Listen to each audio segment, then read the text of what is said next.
Life has a funny way of flipping the script when you least expect it. I'm Ella, an economist by profession, and if you'd asked me a few years back, I would have said I had it all.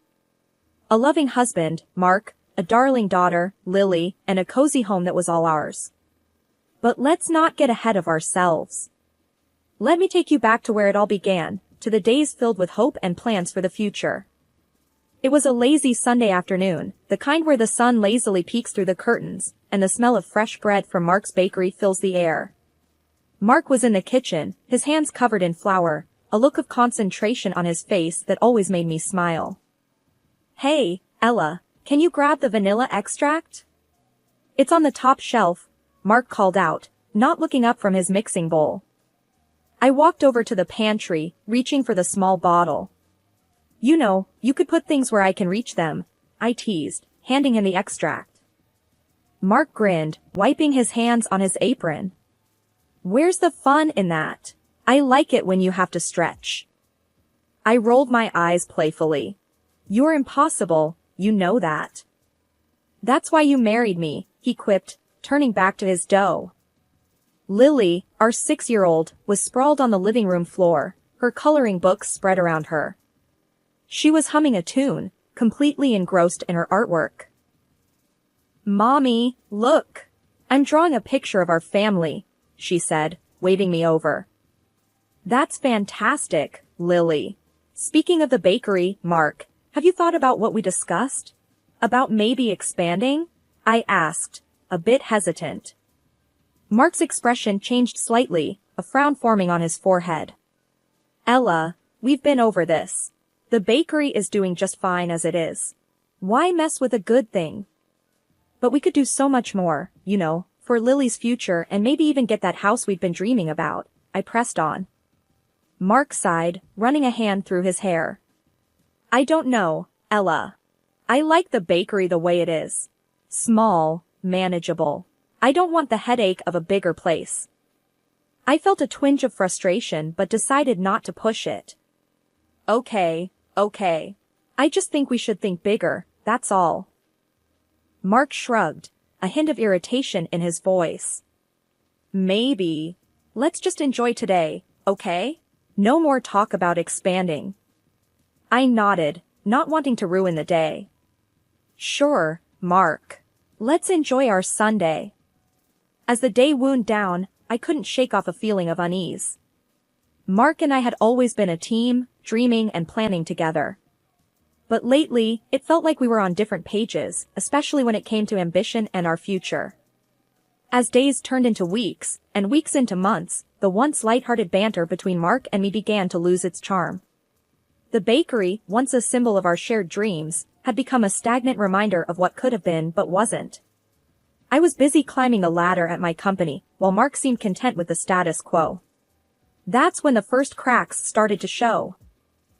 One evening, I came home from a particularly grueling day at work, my mind swirling with numbers and projections. Mark was in the living room, feet propped up, scrolling through his phone. The bakery had closed early, and he hadn't bothered to pick up Lily from school. My mother had stepped in, as she often did these days.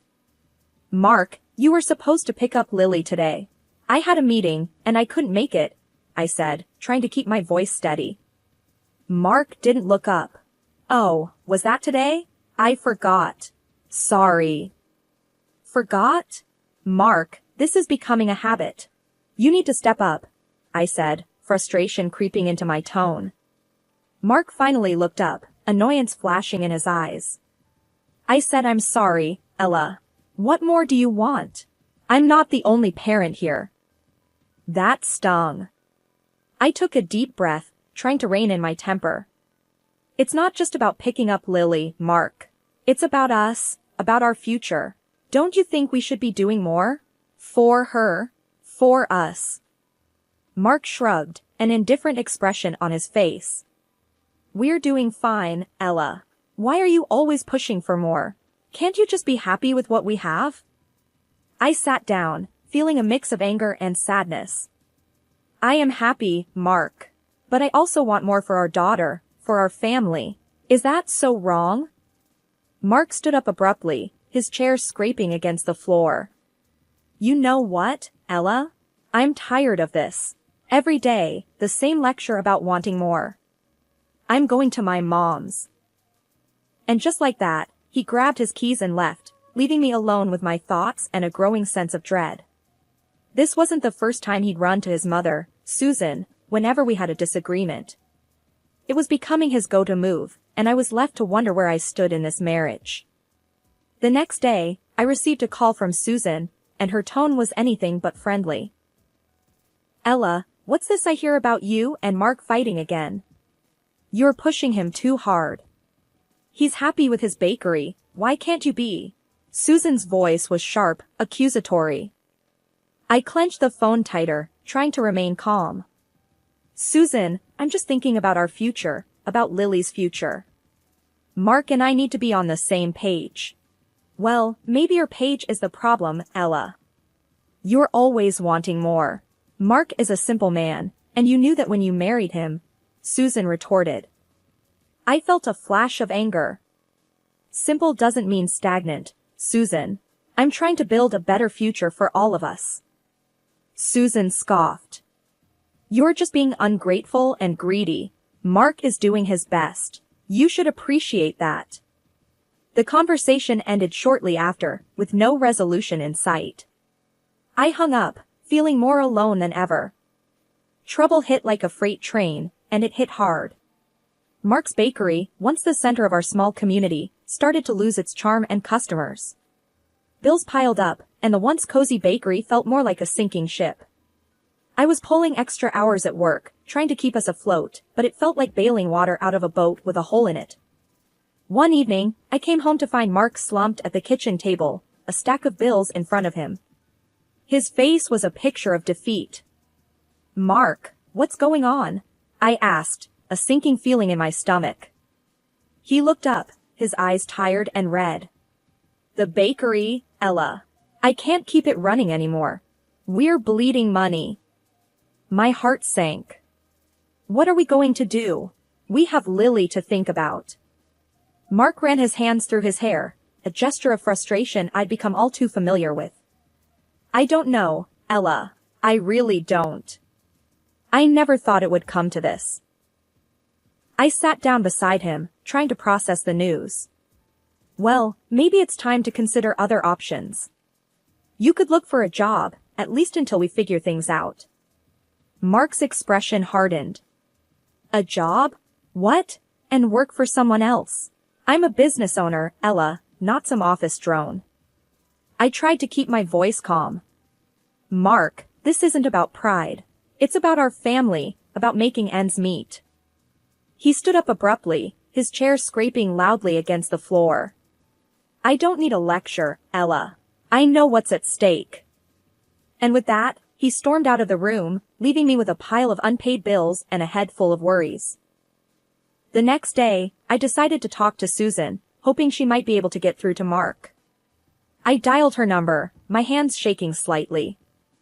Susan, it's about the bakery. Mark's really struggling, and I think he needs to consider looking for a job, I said, trying to sound diplomatic. A job? My son is not going to work for someone else. He's a business owner, Ella. He's better than that, Susan snapped. I clenched my jaw, trying to keep my frustration in check. Susan, the bakery is closing. We have bills to pay, a daughter to raise. This isn't about being better than anything. It's about survival. Susan scoffed. Survival? You always exaggerate, Ella. Mark will figure it out. He doesn't need to stoop to being an employee. The conversation went nowhere, and I hung up feeling more helpless than ever. Mark's refusal to face reality, combined with Susan's delusional support, was a recipe for disaster. That night, Mark and I sat in silence, the tension between us thick enough to cut with a knife. I wanted to scream, to shout, to shake some sense into him, but I knew it would be pointless. The closure of the bakery brought more than just financial strain, it tore at the very fabric of our family life. Mark, once a bustling business owner, now spent his days idly lounging around the house. I'd come home exhausted from work, only to find dishes piled in the sink, laundry undone, and Lily left to her own devices. One evening, I arrived home later than usual, my head throbbing from a day crammed with meetings. The house was in disarray, and the sight of Mark on the couch, beer in hand, watching TV, was the last straw. Mark, what the hell? Look at this place. Can't you at least tidy up a bit? I snapped, my patience wearing thin. Mark looked up, unfazed. Oh, come on, Ella. I'm not your maid. And I had a rough day. I was flabbergasted. Rough day? Doing what, Mark? You've been sitting here all day. He shrugged, taking another swig of his beer. I'm dealing with stuff, okay? It's not easy losing your business. I threw my bag down, frustration boiling over. And you think it's easy for me? Working all day to keep us afloat while you do nothing. Mark stood up, his face a mask of anger. I'm not doing nothing, Ella. I'm trying to figure things out. Figure what out, Mark? How to avoid responsibility? We have a daughter, for God's sake. I retorted, my voice rising. He shot back, don't you think I know that? I don't need you nagging me every day. The argument escalated, with harsh words and accusations flying back and forth. Lily, hearing the commotion, came into the room, her eyes wide and scared. Mommy, Daddy, please stop yelling, she pleaded, her voice small and shaky. We both fell silent, the anger dissipating as we looked at our daughter. Mark muttered something under his breath and walked out, leaving me to comfort a crying Lily.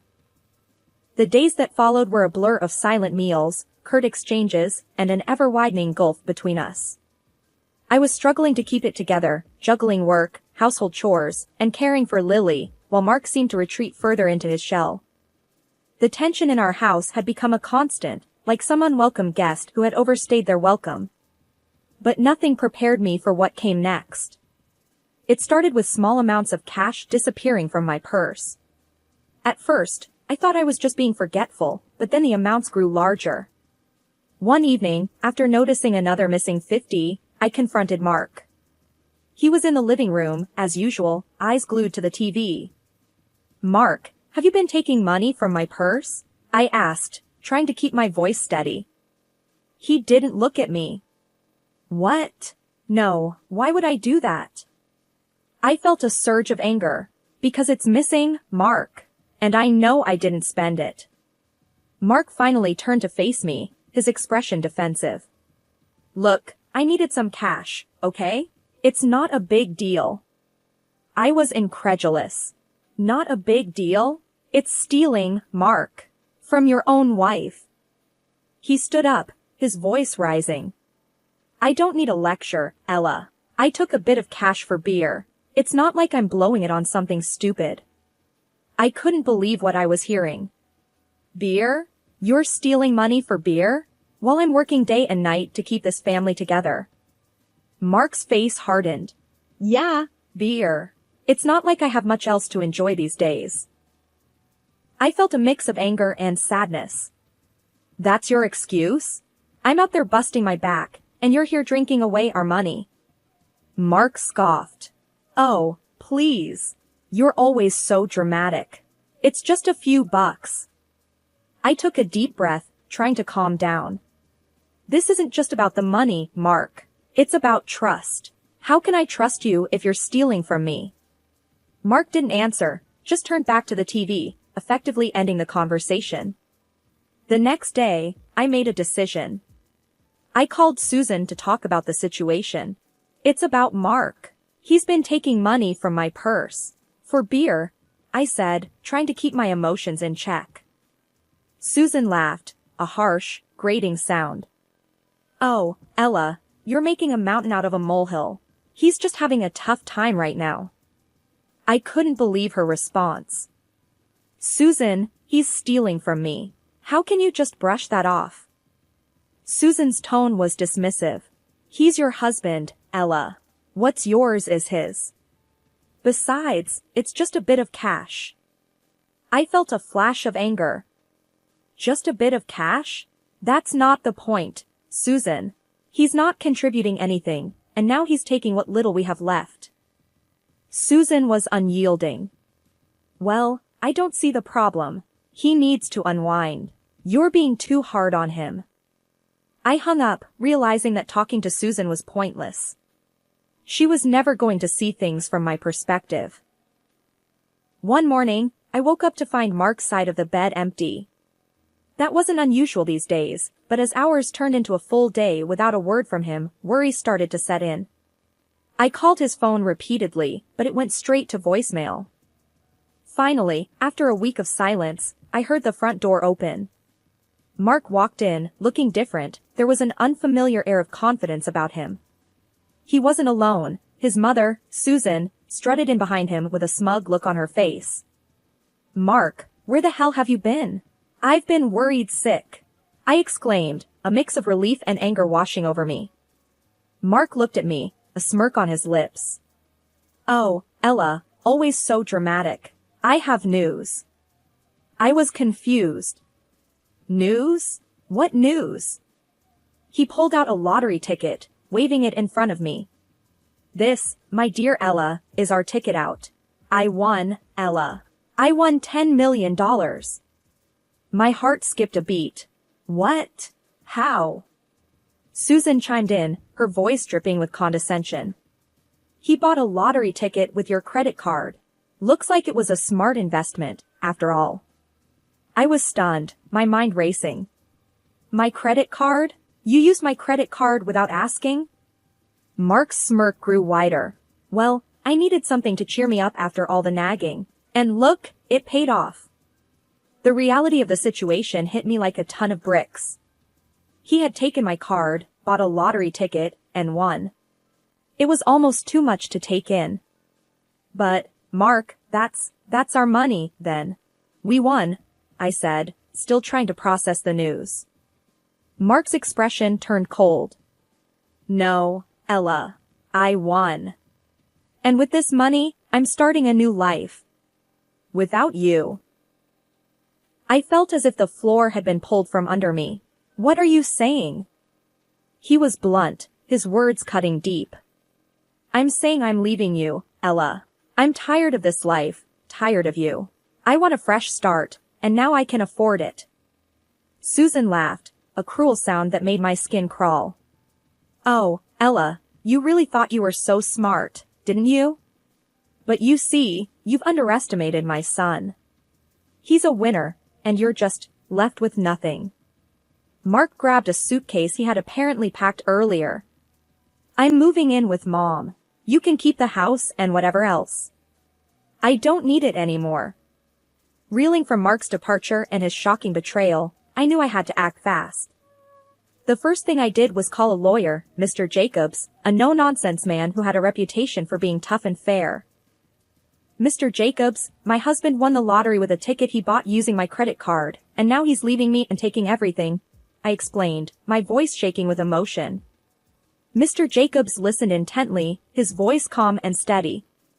"All right, Ella. Let's meet tomorrow. We'll go over everything, and I'll see what we can do."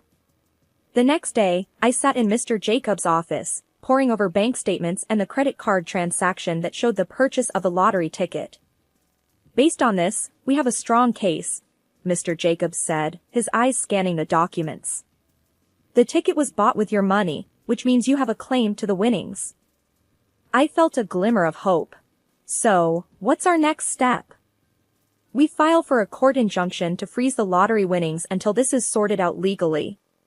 Then we prepare for a court battle," he replied, his tone determined. The court day arrived faster than I had anticipated. Mark and Susan were there, smug looks on their faces, as if they had already won. My heart was pounding as I took my seat, Mr. Jacobs beside me. The judge, a stern-looking woman, called the court to order. Mr. Jacobs presented our case with clear, concise arguments, emphasizing the transaction and my contribution to our family's finances. Mark's lawyer tried to argue that the ticket was a separate entity from our marital assets, but Mr. Jacobs countered effectively, showcasing the joint nature of our finances and Mark's lack of contribution. Then, it was time for Mark to take the stand. His lawyer asked, "Mr. Johnson, Did you use your wife's credit card to purchase the lottery ticket? Mark replied, with a hint of arrogance in his voice. Yes, but it was just a stroke of luck. It has nothing to do with her. And what were your intentions with the winnings? His lawyer continued. Mark glanced at me before answering. To start a new life. I was tired of being underappreciated and belittled. I felt a surge of anger but remained silent. It was my turn to testify. Mr. Jacobs asked me, Mrs. Johnson, can you tell the court about your financial contributions to your household? I took a deep breath. I've been the primary breadwinner for the past few years. I paid the bills, took care of our daughter, and even supported Mark's mother financially. The judge listened intently, occasionally jotting down notes. After both sides presented their cases, she called for a recess before making her decision. The wait was agonizing. When we were called back in, the judge looked at both of us before delivering her verdict. Considering the evidence and the circumstances, I rule that the lottery winnings are a joint marital asset. Therefore, I award 3/4 of the winnings to Mrs. Johnson and 1/4 to Mr. Johnson. Mark's face was a picture of shock, and Susan's smugness had evaporated. I let out a breath I didn't realize I had been holding. It was more than just a legal victory, it was justice. Life after the courtroom drama was like stepping onto a new path, one filled with possibilities and new challenges. My priority was Lily and rebuilding our lives with the winnings that I had fought so hard for. The money was invested wisely, ensuring a stable future for us. Meanwhile, I heard through the grapevine that Mark and his mother, Susan, had blown through their share on frivolous entertainment and were now left with nothing. One day, while running errands, I bumped into Mark. He was a shadow of his former self, unshaven, clothes rumpled, and an air of defeat hanging around him. Ella, look at what you've done to me. I'm broke, in debt, and they're taking the house, he blurted out, his voice tinged with desperation. I looked at him, feeling no sympathy. Mark, you did this to yourself. You and your mother couldn't handle the money, and now you're paying the price. He scowled, bitterness seeping through his words. So, you're just going to gloat? See me suffer. I shook my head, my resolve firm. I'm not gloating, Mark. I'm just living my life. You made your choices, and I made mine. He tried to interject, but I cut him off. You know, Mark, you and your mother never forgave me for taking what was rightfully mine. You spent your share without a thought for the future. That's on you. Mark's face twisted with anger, but there was a hint of regret in his eyes. You could have shared more. You could have. I interrupted him. I could have what, Mark? Bailed you out after you betrayed me? After you and your mother laughed in my face? No. I've moved on. He stood there, defeated, as I walked away. In that moment, I realized how far I had come. I had faced betrayal and heartache, but I hadn't let it break me. Instead, I built a better life for Lily and me, a life built on hard work and smart choices.